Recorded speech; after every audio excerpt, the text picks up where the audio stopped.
Hi mga ka-teacher sa Get Ready With Me kay meron po tayong demo ngayon. Yes, mock demo natin ngayon because na-invite po ako as FT, not FT na yung isang program ni 512 Talk. So first, gagawin natin, tapos na po akong mag-apply nung aloe vera natin na lagi kong i-promote sa inyo. Di ko na pinakita kasi super late na ko 12 yung ko. So, magkikilay na po tayo for today's video. Ganap. Sobrang madalian lang to. Kasi mock-demo po natin. Yan. Ganyan lang po.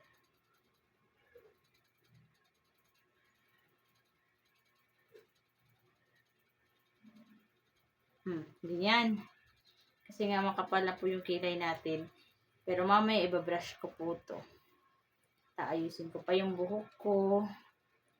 Konting brush on. Ganyan lang. Buburahin din naman natin to.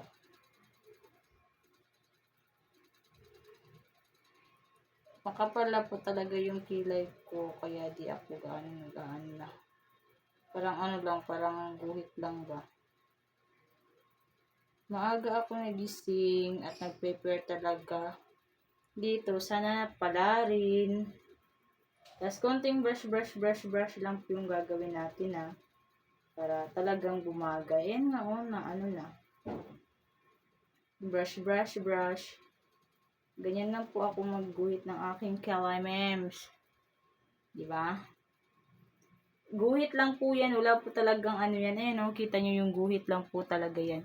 Tapos ibabrush ko lang yan. Ganyan lang po ako mag-apply ng aking daily routine na pangkilay. Kasi nga, lagi kong sinasabi, makapal na po yung aking buhok. Aking, buhok sa kilay. Kaya, at naka-shape na po to. Lagi ko tong sinishape. At baka magtanong na naman kayo kung kinikilayan ba ako yung sinishave ko ba to or what? Or pinopolar. Yung po talaga ng kilay ko, kung nagkukuha po talaga ng kilay ko is yung lula ko po. Kasi po siya po ay nagkikilay doon sa amin. So, ganyan. Ayan, kita nyo yan. Guhit lang po yan dyan. Tapos, konting brush. Ganyan lang po ako mag-prepare ng aking kilay. At hindi pa ako sabi nila maganda daw paglagyan ng foundation. Di ko alam kung foundation or powder yan para daw talaga plakado aanhin ko naman yun sis, hindi naman ako marunong. Yes po, hindi po ako marunong. So, bilisan na natin tong pagkikilay natin at ako iinom pa ng gamot at nataon pa yung demo ko na may regla ako. Sana magalingan ko, sana hindi siya sumabay yung sakit mamaya kasi may dysmenorrhea po talaga ako. So, tama ganun Fuck. Ganyan ang brush. Siyempre, hindi yan kakapal mamaya kasi tatanggalan natin yung konti. Ganyan lang po yun sis. Pakak. Tas, yun. Hindi po ako maglalagay ng any foundation na foundation cream. Ang init-init. Kasi ayokong heavy yung aking mukha. Gusto ko lang normal. Tas normal lang. Get ready with me. Charot.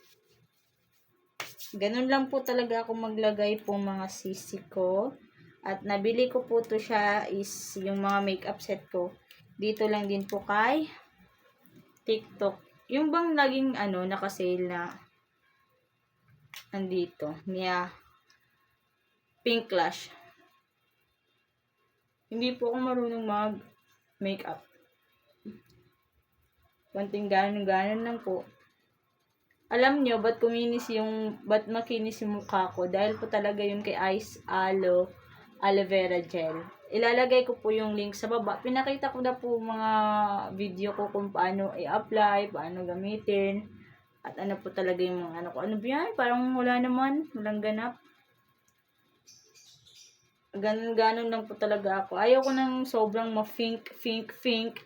Ma-pink. Yung parang ano lang. Ayan, makita nyo naman. Kasi bakit?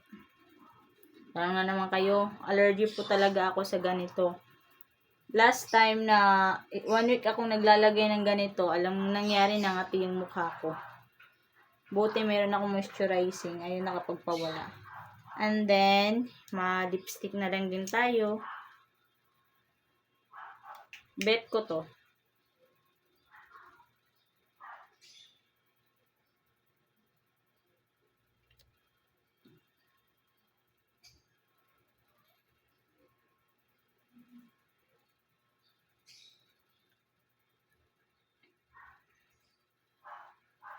Wala po talaga akong pili sa lipstick ha. Pero more on dark lipstick ako.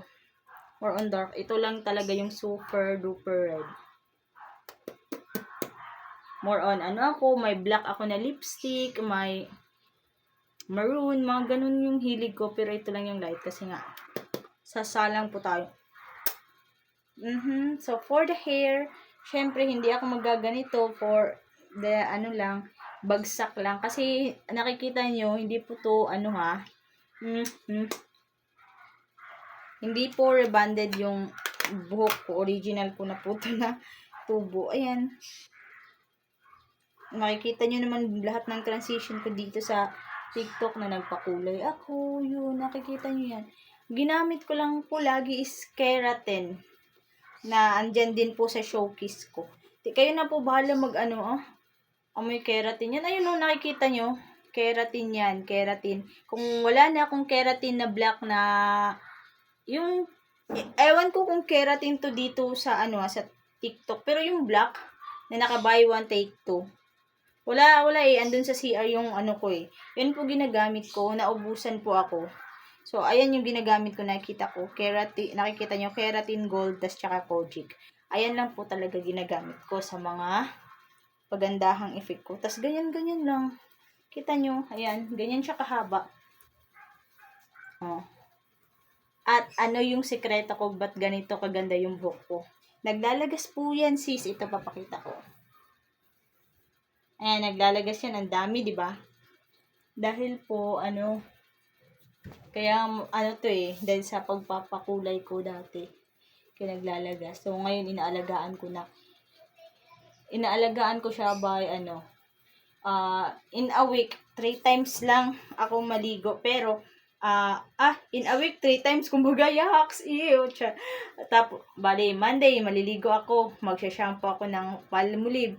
Yun lang talaga yung gamit ko. Tapos, Tuesday, hindi ako maliligo. Wednesday, maliligo ako using, Palmolive and keratin, mix ko. And then, Thursday, hindi na naman ako maliligo ako, hindi ako magsha-shampoo. And, Friday, hindi ako maliligo. Tas Sabado, maliligo ako na nakakeratin lang. So, nagbabasa-basa kasi ako. Hindi healthy sa buhok na lagi mo siyang yung scalp natin na naliliguan o nababasa at laging naka-shampoo or nakeratin. So, kung maligo ka man everyday, much better na salit-salitan. Kaya ganito kaganda yung buhok. Diba? Ganyan siya kaganda. Tapos, ganito lang ako sa salang mamaya. So, ayun po. Sana nyo mag-gets yung pag-explain ko sa inyo paano ko alagaan yung buhok ko ha. Kasi, parang hindi nyo na-gets yung punto ko. Basta, wag araw-araw shampoohin, wag araw-araw keratin, may dapat bigyan yung time na makahinga yung buhok nyo. Yun, ganun. Na mag-produce talaga siya ng natural oil sa scalp galing. So, wag kayong mag-shampoo, basain nyo lang, or what. Hindi naman yun mga amoy, sis. Walang amoy sa'yo. So, ayan lamang po. And, mag-prepare na ako for my mock demo for FT.